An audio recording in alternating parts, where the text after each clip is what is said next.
ബാലാജി, ഈ അച്ഛൻ്റെ കാലശേഷം ഈ ബിസിനസ് 70 മടങ്ങ് ബിസിനസ്സിനെ വളർത്തിയെടുക്കുകയുണ്ടായി. അച്ഛൻ പോളിയോ ഉള്ള ഒരാളാണ്. അച്ഛൻ്റെ ഇടത് കാലിന് തീവ്രമായ പോളിയോ വെച്ചിട്ട് ഒരു 4 ഇഞ്ചോളം കുറവ്. ഇതെല്ലാം കണ്ടു കഴിഞ്ഞപ്പോൾ ബാലാജിക്ക് വന്നിട്ട് മതിയായി എന്ന് വല്ലപ്പോഴും തോന്നിയിട്ടുണ്ടോ, അല്ലെങ്കിൽ എന്തെങ്കിലും ഒരു കാര്യത്തിൽ മതിയായി എന്ന് തോന്നിയിട്ടുണ്ടോ? അച്ഛൻ്റെ ഓഫീസ് 3-ാം നിലയിലാണ്. അച്ഛൻ അത് നടക്കുകയും, അച്ഛൻ അഭിമാനിയായിരുന്നു. അച്ഛൻ നടന്നു തന്നെയാണെന്ന് ഇൻകം ടാക്സിൽ പോവുകയും തിരിച്ച് ഓഫീസിൽ നിന്നും ഇങ്ങോട്ട് നടന്നത്. ഞാൻ എൻ്റെ ജീവിതത്തിൽ കോട്ടയം പട്ടണം വിട്ട് ഞാൻ പോയിട്ടില്ല. അടുത്ത 10 വർഷം കൊണ്ട് അങ്ങ് എഴുതി വെച്ചോളൂ, 1000കണക്കിന് SME IPOകൾ നടക്കും. എത്രയോ പേര് ഭഗവാന്മാരെ അവരുടെ പാർട്ട്ണറായിട്ടിട്ട് കണക്ക് കൃത്യമായിട്ട് കൊടുത്ത് അവിടെ കൊണ്ട് പൈസ ഇടും. സർക്കാരിലേക്ക് കൊടുക്കുമ്പോൾ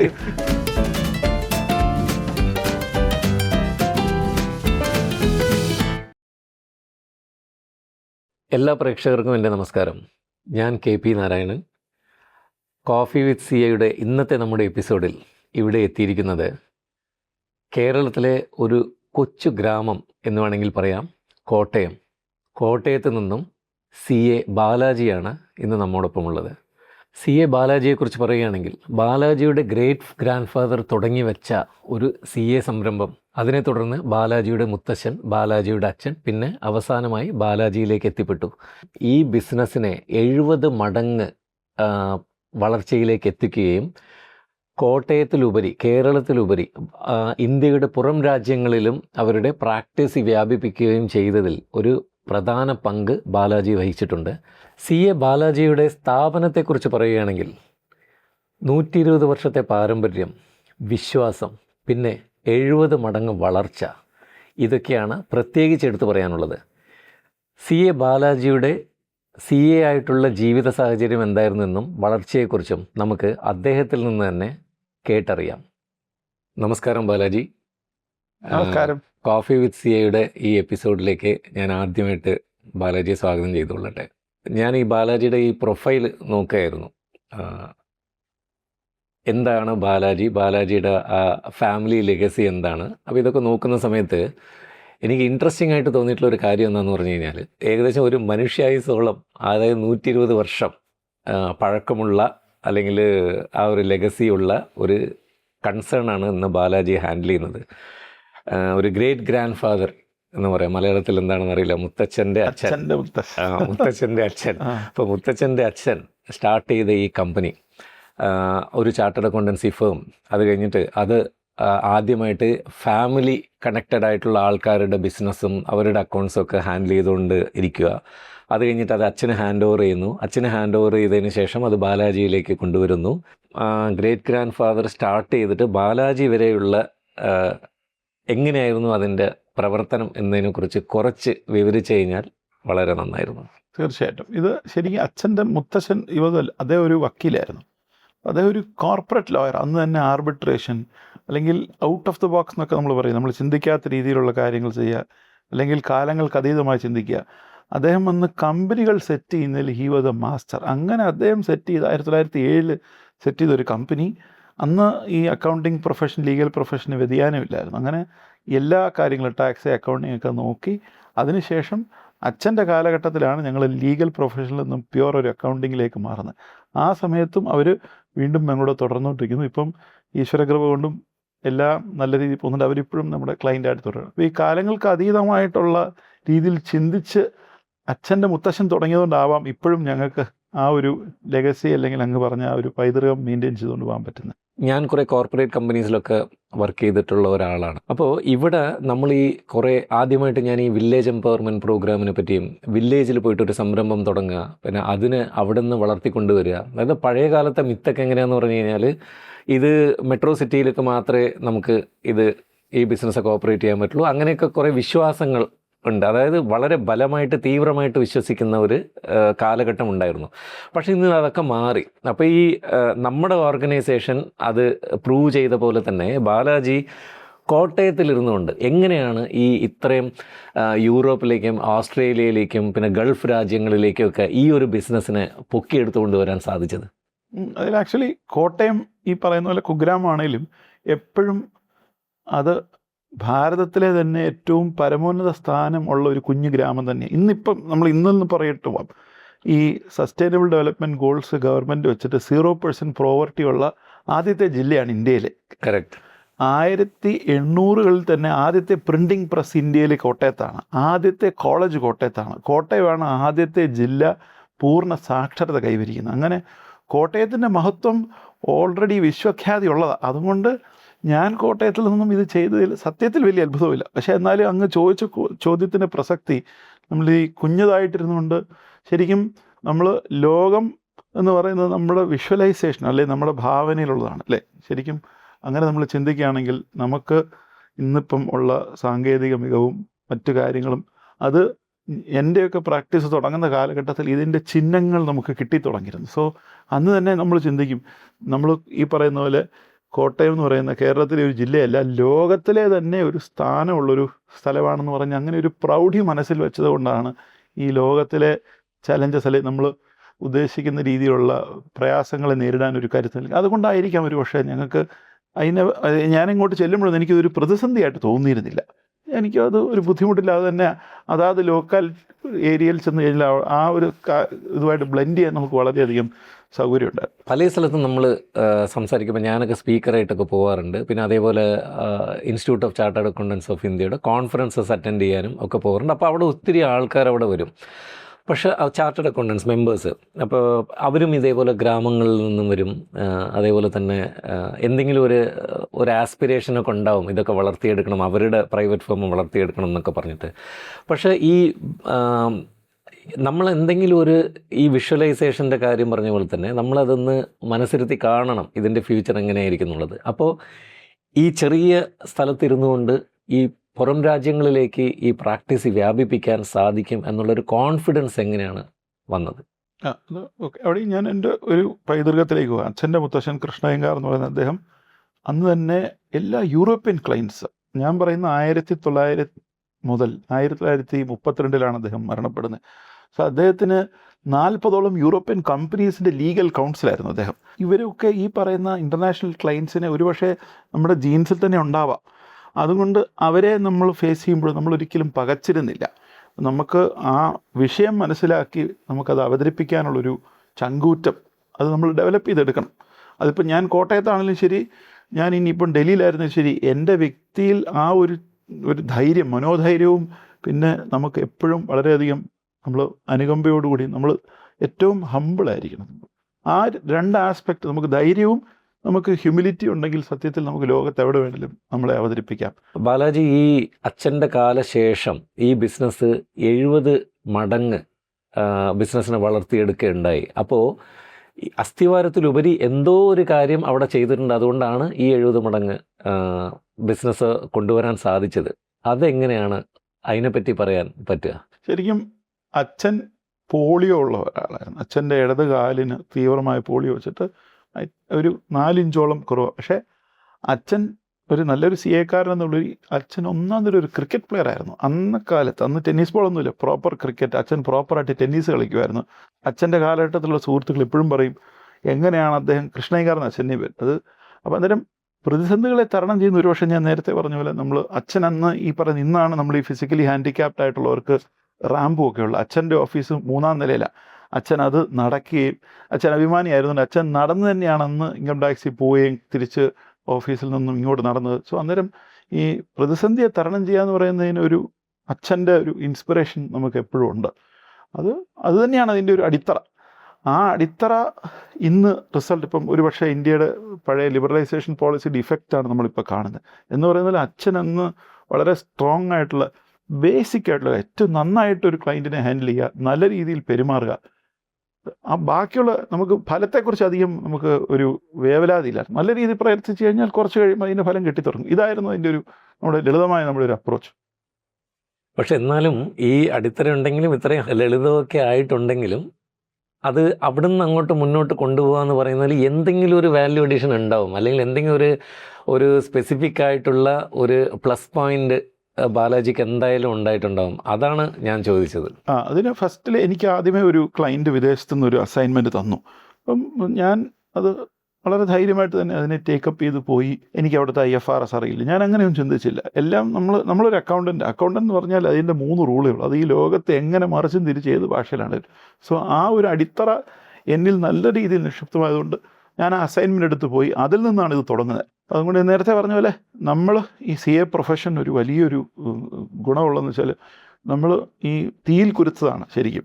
അപ്പോൾ അതിന് ശേഷം നമ്മുടെ മനസ്സിനെ സങ്കുചിതപ്പെടുത്താതെ വളരെയധികം തുറന്ന ഒരു മനസ്ഥിതി വെച്ചിട്ട് നമുക്ക് എന്തും എക്സിക്യൂട്ട് ചെയ്യണം. അതായത് എന്താണോ നമ്മുടെ ക്ലയൻറ്റിൻ്റെ ആവശ്യം അത് ചെയ്യാനുള്ള രീതിയിൽ നമ്മുടെ മനസ്സിനെ പാകപ്പെടുത്തണം. ഒരു പക്ഷേ ആ ഒരു ആസ്പെക്റ്റിൽ ഞാൻ മറ്റുള്ളവരിൽ നിന്നും വേർതിരിഞ്ഞുള്ള ആളായതായിരിക്കാം ഇതിനുള്ളൊരു കാരണം. ഇവിടെയും ഈശ്വരാധീനം തന്നെ. പക്ഷേ എന്നാലും ഞാൻ ഈ പറയുന്നത് നമ്മൾ ഓപ്പൺ മൈൻഡഡ് എന്ന് പറയില്ലേ, ഞാൻ ഇന്നതേ ചെയ്യുള്ളൂ എന്നില്ല. എന്താണോ അവർക്ക് വേണ്ടത് അത് എൻ്റെ പരിധിയിലുള്ളതാണ് ഞാൻ ചെയ്യും. അതായിരുന്നു. ഇപ്പോൾ ഈ കാണുന്ന പ്രേക്ഷകരുടെ കാര്യം തന്നെ എടുത്തത് മതി. പല ആളുകൾക്കും ഒരു സംശയമുണ്ട്, ഇവർക്ക് മാത്രം എങ്ങനെയാണ് ഇതൊക്കെ സാധിക്കുന്നത്?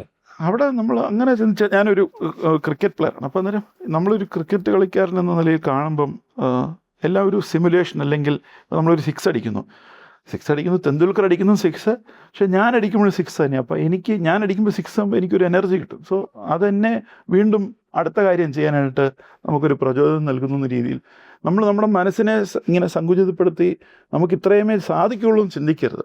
നമ്മൾ അതിന് നമ്മൾ ഹാർഡ് വർക്ക് ചെയ്ത് നമ്മൾ കൂടുതൽ കാര്യങ്ങൾ വ്യാപിച്ച് പഠിച്ച് 10 വർഷം കഴിഞ്ഞാൽ എന്താണോ ആവശ്യം അതിനെക്കുറിച്ച് നമ്മൾ ഇന്ന് തന്നെ ചിന്തിച്ച് വരുന്നത്. അതൊരു പക്ഷേ എന്നിൽ ഞാൻ പ്രത്യേകമായിട്ട് കാണുന്നത്. ഞാൻ 2060 ഞാൻ പ്ലാൻ ചെയ്യുന്നത്, അല്ലെങ്കിൽ 2050 ഞാൻ പ്ലാൻ ചെയ്യുന്നത്.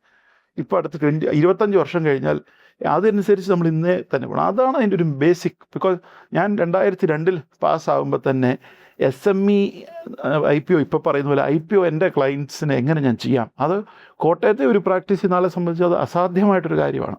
എന്നാൽ അസാധ്യമല്ല, സാധിക്കും. അതെങ്ങനെ സാധിക്കും എന്നുള്ളതിനെക്കുറിച്ച് നമ്മുടെ മനസ്സിനെ അതിൽ പാകപ്പെടുത്തി അതിനനുസരിച്ചുള്ള പഠനം, അല്ലെങ്കിൽ അഡീഷണലായിട്ട് ഈ CA പാസ്സായവരോട് റിലാക്സ് ചെയ്യാൻ പാടില്ല.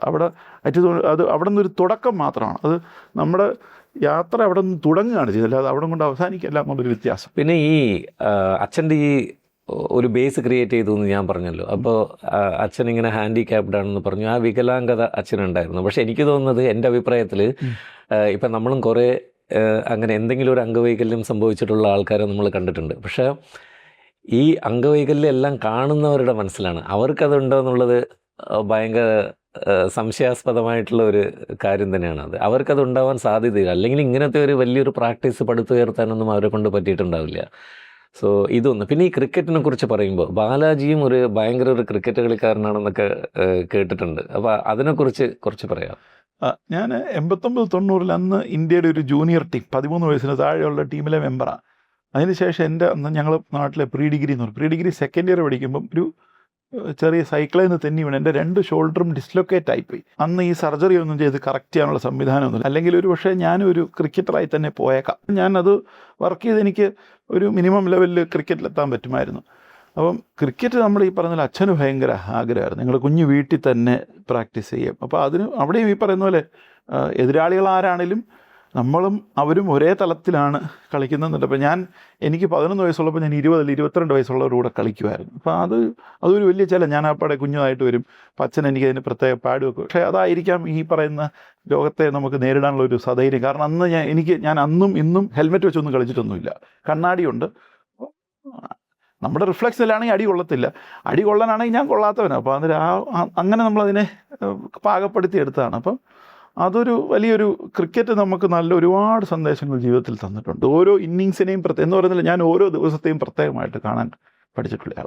ഈ കായിക മേഖലയിൽ അത് സ്പെസിഫിക് ആയിട്ട് ഏത് കളിയാണെന്നൊന്നും പറയേണ്ട ആവശ്യമില്ല. എന്തെങ്കിലും ഒരു കായിക മേഖലയിൽ പ്രാവീണ്യം നേടിയിട്ടുള്ള ഒരാൾ അവർക്ക് നമ്മുടെ പ്രാക്ടീസിലേക്കോ അല്ലെങ്കിൽ ഒരു ഉദ്യോഗത്തിലേക്ക് കടക്കുമ്പോൾ അത് ഡയറക്റ്റായിട്ട് എന്തെങ്കിലും അതിനൊരു ബെനിഫിറ്റ് ഉണ്ടാവുമോ? അല്ല, അതായത് എൻ്റെ ചോദ്യം തന്നെ, കായിക മേഖലയിലുള്ളവർ ഉദ്യോഗത്തിലും ശോഭിക്കും എന്ന് പറയുന്നതിനോട് യോജിപ്പുണ്ടോയെന്ന് ചോദിച്ചത്. അങ്ങനെ നമുക്ക് അങ്ങനെ ഒരു ഫോർമുല ആയിട്ട് പറയാൻ പറ്റില്ല. ഒരു പക്ഷേ ടീമായിട്ട് പ്രവർത്തിച്ചാൽ നമുക്ക് അസാധ്യമായിട്ടുള്ളതിനെ താഴത്തേക്ക് കൊണ്ടുവരാം എന്ന് പറയുന്നത്. ഇപ്പം നമുക്ക് ഒറ്റയ്ക്ക് ഇവിടുന്ന് എവറസ്റ്റിലേക്ക് നടന്നു പോകാനാണെങ്കിൽ പറ്റില്ല. ഒരു പക്ഷേ നമ്മളൊരു ടീമായിട്ട് പോവുകയാണെങ്കിൽ അതിൻ്റെ ഓരോരോ ചെറിയ ഘട്ടങ്ങൾ, ചെറിയ പ്രോസസ്സിനെ ഓരോരുത്തരെ ഏൽപ്പിച്ച് അങ്ങനെ നമുക്കൊരു ബിൽഡ് ചെയ്ത് ചെയിനാക്കി കൊണ്ടുവന്നാൽ ഞാൻ പൂർണ്ണമായിട്ടും പണ്ട് മുതലേ അലൈൻഡ് ആയിരുന്നു. മോർ ദൻ മറ്റാരേക്കാൾ ആ കാര്യത്തിൽ ഞാൻ വളരെ ശ്രദ്ധിച്ചിരുന്നു. ഒരു പക്ഷേ അത് വലിയൊരു ടീം വർക്കിന് അല്ലെങ്കിൽ നമ്മൾ കൂട്ടായ്മയിൽ വിശ്വസിച്ചിരുന്ന ആളാണ് ഞാൻ. കാരണം ഞങ്ങളുടെ ഫേം എന്ന് പറയുമ്പോൾ അല്ലെങ്കിൽ പാർട്ട്നേഴ്സ് അല്ലെങ്കിൽ ഇങ്ങനെ മറ്റുള്ള ആൾക്കാരെ ചേർക്കുക എന്ന് പറയുമ്പോൾ ഒരു പ്രയാസമാണ്. കാരണം അച്ഛൻ്റെ ക്ലൈൻറ്റ് എല്ലാത്തിനും ഒരു പ്രൈവസി ഉള്ളൊരു പ്രൊഫഷനാണ് CA. അപ്പോൾ അത് പക്ഷേ ഈ ക്രിക്കറ്റ് കളിയോടുകൂടിയുള്ള, കാരണം ഒരിക്കലും എനിക്ക് ഒറ്റയ്ക്ക് പോയി ക്രിക്കറ്റ് കളിക്കാൻ പറ്റില്ല, അതിപ്പം എൻ്റെ കുടുംബക്കാർ തന്നെ ടീമാവണമെന്നില്ല. ആ ഒരു ചിന്താഗതി കൊണ്ടാണ് ഒരു പക്ഷേ ഞങ്ങൾക്ക് ഇന്നിപ്പം ഉള്ള എക്സ്പാൻസീവായിട്ടുള്ള പൊസിഷനും പാർട്ട്നേഴ്സും ഒക്കെ വന്നത്. ഈ ആർട്ടിക്കിൾഷിപ്പ് ചെയ്തത് അച്ഛൻ്റെ കൂടെ തന്നെയാണോ അല്ല പുറത്തെവിടെയെങ്കിലും ആണോ ചെയ്തത്? ഒത്തിരി പേരോട് ചോദിച്ചു. ഞാൻ എൻ്റെ ജീവിതത്തിൽ കോട്ടയം പട്ടണം വിട്ട് ഞാൻ പോയിട്ടില്ല അന്നും ഇന്നും. അപ്പോൾ അച്ഛൻ്റെ കൂടെ തന്നെയാണ് ആർട്ടിക്കിളായിട്ടിരുന്നത്. പക്ഷേ എൻ്റെ ആർട്ടിക്കിൾഷിപ്പ് 1 വർഷം കഴിഞ്ഞപ്പോൾ അച്ഛൻ മരണപ്പെട്ടു. അപ്പോൾ എൻ്റെ കസിൻസ് അവരും പാർട്ട്നേഴ്സായിരുന്നു. അപ്പോൾ അവരുടെ കൂടെ തുടർന്ന് അതിനുശേഷം 2002 ഞാൻ പാസ്സാകുന്നത്. പിന്നീട് ആ ഓഫീസിൻ്റെ പൂർണ്ണ നിയന്ത്രണം എൻ്റെ കയ്യിൽ കിട്ടുകയായിരുന്നു. അപ്പോൾ ഈ 1 കൊല്ലം അച്ഛനുമായിരുന്നു ഗുരുവുമായിരുന്നു. അതെ അതെ. അതിലെന്തെങ്കിലും ഒരു വ്യത്യാസം കാണാൻ പറ്റിയിട്ടുണ്ടോ? ഇല്ല, വ്യത്യാസമില്ല. ഒരു പക്ഷേ ഞാൻ അച്ഛനുമായിട്ട് വളരെ അടുത്ത് ഇടപഴകിക്കൊണ്ടിരുന്ന, ഞങ്ങൾ 4 മക്കളാണ്. അപ്പോൾ അച്ഛൻ്റെ കൂടെ പല കാര്യങ്ങളും ഒത്തിരിയും തവണ ഇൻട്രാക്ട് ചെയ്യാനായിട്ട് പറ്റിയിട്ടുണ്ട്. അപ്പം ഞാൻ ഈ പ്രൊഫഷനിൽ വരാൻ ഉദ്ദേശിച്ച ആളല്ല. ആക്ച്വലി ഞാൻ ആദ്യം ഡോക്ടറാവണമെന്ന് വിചാരിച്ചാണ്. പിന്നീട് എനിക്ക് പടം വരയ്ക്കാൻ പറ്റത്തില്ലെന്ന് മനസ്സിലാക്കിക്കൊണ്ട് ഞാൻ ആ സ്വപ്നം അങ്ങ് മാറ്റിവെച്ചു. പിന്നീട് നിയമം പഠിച്ച് ലോയർ ആവണമെന്നാണ്. പക്ഷേ അന്നേരം പിന്നെ ലാസ്റ്റ് സ്റ്റേജിൽ അച്ഛൻ്റെ ഒരു എൻകറേജ്മെൻറ്റിലാണ് ഞാൻ ഈ പ്രൊഫഷനിൽ വരുന്നത്. അപ്പം അങ്ങനെ വന്ന് അച്ഛൻ്റെ ഒരുപാട് എനിക്ക് അച്ഛനുമായിട്ടുള്ള എൻ്റെ ഇൻട്രാക്ഷൻസിൽ ഒത്തിരിയും നമ്മൾ വളരെ ഡീപ്പ് റൂട്ടഡ് ആയിട്ടുള്ള ഒരു തിങ്കിങ് അല്ലെങ്കിൽ ചിന്താഗതി, വളരെ നമ്മൾ അതിൻ്റെ മൂലകാര്യങ്ങളിലേക്ക് പോവുകയും അതൊരു കാര്യം ഉറപ്പിച്ചാൽ പിന്നെ ഒരിക്കലും എന്ത് ഭൂമി കുലുങ്ങിയാൽ അത് മാറില്ല, അങ്ങനത്തെ ചില തത്വങ്ങൾ അച്ഛൻ എന്നിൽ തന്നിട്ടുണ്ട്. അപ്പോൾ അത് വിട്ട് നമ്മളൊരു പ്രാക്ടീസും ഇല്ല. അതിനോട് ഇന്നും അതെ, നാളെയോ അതെ, എപ്പോഴും അത് ഞങ്ങളുടെ കൂടെയുള്ള എല്ലാവരിലേക്കും ഞാനത് കൊണ്ടുവരാൻ ശ്രമിച്ചിട്ടുണ്ട്. ലാളിത്യമാണ് ആദ്യം വേണ്ടത്. അത് ഞങ്ങൾ എപ്പോഴും മെയിൻറ്റെയിൻ ചെയ്തിട്ടുണ്ട്. ഈ MSME IPO കുറിച്ചൊക്കെ പറഞ്ഞല്ലോ. അപ്പോൾ സാധാരണഗതിയിൽ ഒരു മിഥ്യാധാരണ എന്ന് വേണമെങ്കിൽ പറയാം. അതായത് ഭയങ്കര ഒരു ടേൺ ഓവർ ഉള്ള ഒരു കമ്പനി അല്ലെങ്കിൽ ഒരു ടേൺ ഓവർ അച്ചീവ് ചെയ്താൽ മാത്രമേ അത് IPO പോകാൻ പറ്റുള്ളൂ എന്നൊക്കെ പറഞ്ഞ് ചില മിഥ്യാധാരണകളൊക്കെ ആൾക്കാർക്കുണ്ട്. അപ്പോൾ ഈ MSME SME IPOക്ക് പോകണമെങ്കിൽ അതെങ്ങനെയായിരിക്കും, ഏത് ഡയറക്ഷനിലേക്കായിരിക്കും അത് പോകേണ്ടത്? അത് എന്നങ്ങനെ MSMEക്ക് എങ്ങനെയാണ് അല്ലെങ്കിൽ SMEക്ക് എങ്ങനെ അത് വളർത്താം, പിന്നെ IPOയിലേക്ക് പോകാം? ആദ്യമേ നമ്മളെല്ലാവരും സ്വാർത്ഥരാണ്. അപ്പം ഞാൻ എൻ്റെ പ്രൊഫഷനിൽ ഞാൻ വളരെയധികം ആത്മാർത്ഥമായിട്ടുള്ള, അപ്പോൾ CA പ്രൊഫഷന് ഏറ്റവും കൂടുതൽ അവസരങ്ങളുള്ളൊരു മേഖലയാണ് ഈ SME IPO. ഈ SME IPOയ്ക്ക് തന്നെ നമ്മുടെ എക്സ്ചേഞ്ച് സ്പെസിഫിക് ആയിട്ട് സെറ്റ് ചെയ്തിട്ടുണ്ട്. സോ CA എന്നതിൽ നമ്മൾ കൊണ്ടുവരേണ്ട ഒരു മാറ്റം, നമ്മൾ ഈ എപ്പോഴും ഒരു സ്റ്റാറ്റ്യൂട്ടറി ഓഡിറ്റർ അല്ലെങ്കിൽ ഓഡിറ്റിനാണ് നമ്മൾ പ്രാമുഖ്യം കൊടുക്കുന്നത്. അത് നല്ലത് തന്നെ. അങ്ങനെ വരുമ്പോൾ എന്താ നമ്മൾ മനസ്സിലാക്കാൻ സംഭവിക്കുന്നത് വെച്ചാൽ, നമ്മൾ ആ പ്രസ്ഥാനത്തിൻ്റെ കോസ്റ്റ് സെൻറ്ററിൻ്റെ ഭാഗമാകുകയാണ്.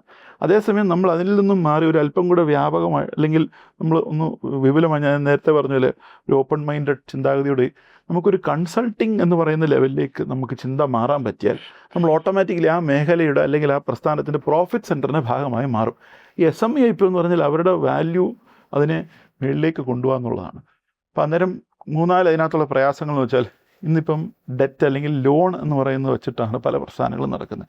ആ ലോൺ എടുക്കണമെങ്കിൽ നമുക്കൊരു വസ്തു വേണം. ഒരു വസ്തുവിൻ്റെ ഇത്ര ശതമാനമേ ലോൺ കിട്ടുകയുള്ളൂ.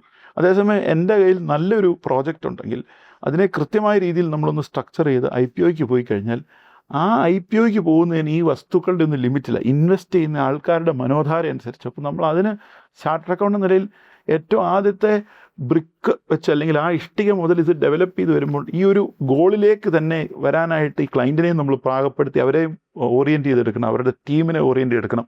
അതിനേക്കാൾ ഉപരി ഇത് നടത്തിയെടുക്കാൻ പറ്റും നമ്മളിലൊരു വിശ്വാസം കൊണ്ടുവരണം. അതോടൊപ്പം നമ്മളോട് വർക്ക് ചെയ്യുന്നവർക്കും പറയണം.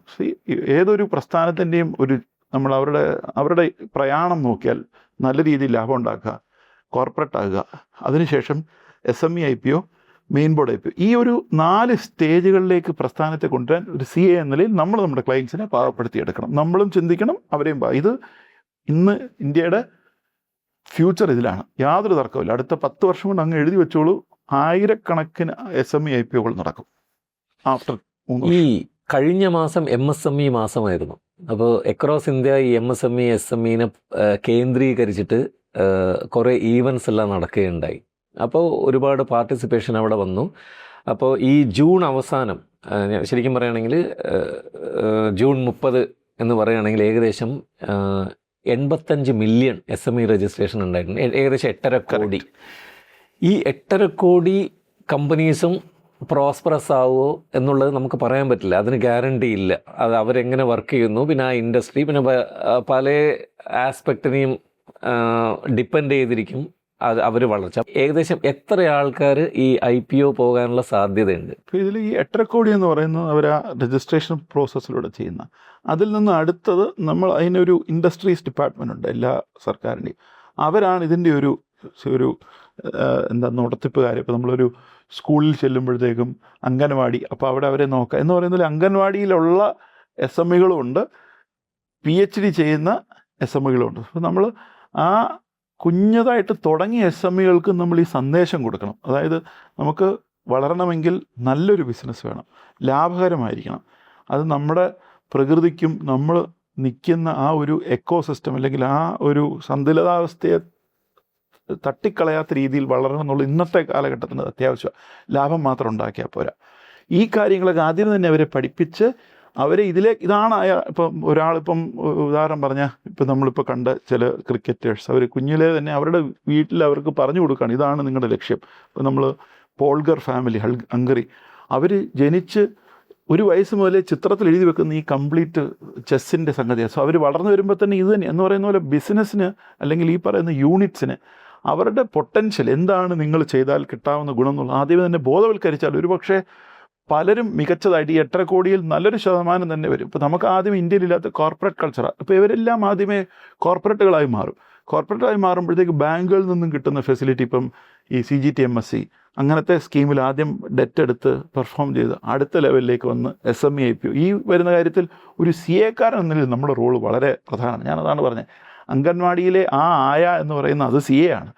അന്ന് മുതൽ PhD വരുമ്പോഴത്തേക്കും അവരുടെ മേളിൽ നിന്ന് ഇവരെ അഡ്വൈസ് ചെയ്യുന്ന ആൾ ഇതേ CA തന്നെ ആയിരിക്കണം. സോ നമ്മൾ ആ കുഞ്ഞ് ലെവലിൽ നിന്നും ഇവരുടെ പൊട്ടൻഷ്യൽ ഐഡൻറ്റിഫൈ ചെയ്ത് അവർ വലുതായി അവരെ വീണ്ടും ആ ഓർബിറ്റിൽ അല്ലെങ്കിൽ നമ്മൾ റോക്കറ്റ് ലോഞ്ച് ചെയ്യുന്ന പോലെ അത് ചെയ്യാനായിട്ടുള്ള രീതിയിൽ നമ്മുടെ മനസ്സിനെയും നമ്മുടെ ചിന്താധാരയും നമ്മൾ വികസിപ്പിച്ചെടുത്തേ പറ്റും. ബാലാജി, നമ്മൾ ഈ SME MSMEനെ പറ്റി സംസാരിച്ചുകൊണ്ടിരിക്കുകയായിരുന്നല്ലോ. അപ്പോൾ ഇതിലൊരു കാര്യം, ബോധവൽക്കരണം നടക്കുന്നുണ്ട്, അക്രോസ് ഇന്ത്യ ഈ ബോധവൽക്കരണം നടക്കുന്നുണ്ട്. പക്ഷേ ഈ ബോധവൽക്കരിക്കപ്പെടേണ്ട ആളുകൾക്ക് ഈ ബോധവൽക്കരണം നടത്തുന്ന അത്രയ്ക്കും തന്നെ താല്പര്യമുണ്ടോ എന്നുള്ളതിലൊരു സംശയമുണ്ട്. അപ്പോൾ അത് ശരിയാണോ?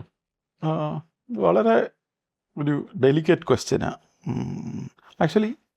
യഥാർത്ഥത്തിൽ ലോകം മൊത്തം ഇപ്പോൾ നമ്മൾ കാണുന്ന ഡെവലപ്ഡ് കൺട്രീസിൽ അവരുടെ സമ്പദ് വ്യവസ്ഥയ്ക്ക് കോൺട്രിബ്യൂട്ട് ചെയ്യുന്നത് 95% ഈ SMEകളാണ്. ഇന്ത്യയിൽ അത് വളരെ താഴെ. അതിനകത്ത് എൻകറേജ്മെൻറ്റ് ഗവൺമെൻറ്റിൻ്റെ ഭാഗത്തുനിന്ന് അതുല്യമായിട്ട് നടക്കുന്നുണ്ട്. ഉദാഹരണം പറഞ്ഞാൽ ഇപ്പം ഞാൻ വരുന്ന കേരളത്തിൽ ആരെങ്കിലും ഒരാൾ IPOയ്ക്ക് പോവുകയാണെങ്കിൽ 1 കോടി രൂപ വരയ്ക്കും സർക്കാരിൻ്റെ സ്കീമുണ്ട്. അതാരും ഇതുവരെയ്ക്ക് അവൈൽ ചെയ്തിട്ടില്ല.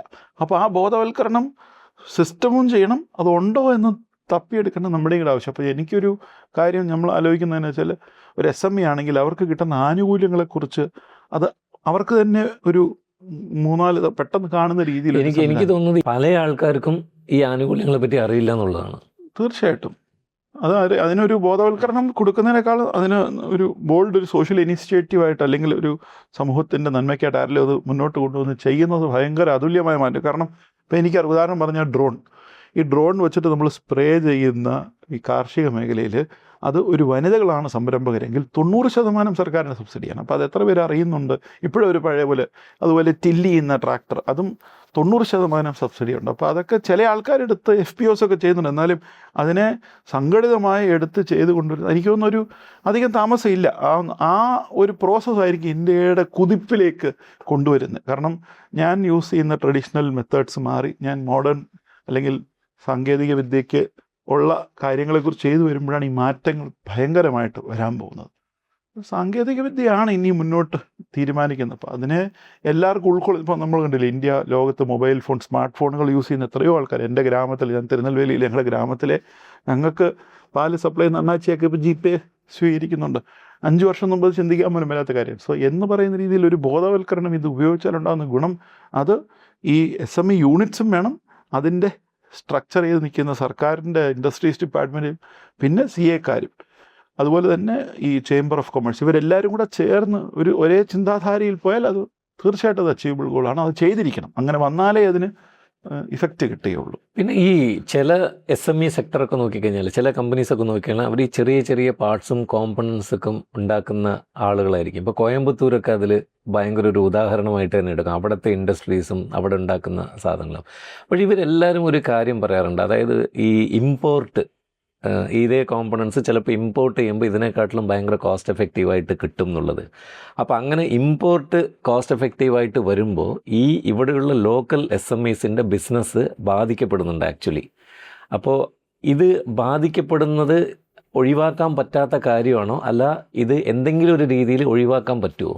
അല്ല, രണ്ട് രീതിയിലാണ്. ഒന്ന്, അത് നമ്മൾ മാർക്കറ്റ് പ്ലേ എന്ന് പറയും. ഇപ്പം നമ്മളൊരു ഫ്രീ മാർക്കറ്റിലല്ലേ നിൽക്കുന്നത്. ഇപ്പം ഞാൻ തരുന്ന എൻ്റെ ഒരു സർവീസ് മറ്റൊരാൾ തരാൻ പാടില്ലാതെ ഞാനൊരു ഈ പറയുന്ന പോലെ അതിനെ കംപ്ലീറ്റ് കമ്പാർട്ട്മെൻറ്റിലേക്ക് അല്ലേ മറ്റേ ആരും കയറാത്ത രീതിയിലുള്ളൊരു റെസ്ട്രിക്റ്റഡ് മാർക്കറ്റ് അല്ല. അപ്പം നമ്മൾ കാണുന്നത് ആ വരുന്ന ഇമ്പോർട്ടഡ് പ്രോഡക്റ്റിന് ഒരുപക്ഷെ അതിൻ്റെ ക്വാളിറ്റി മോശമായിരിക്കാം.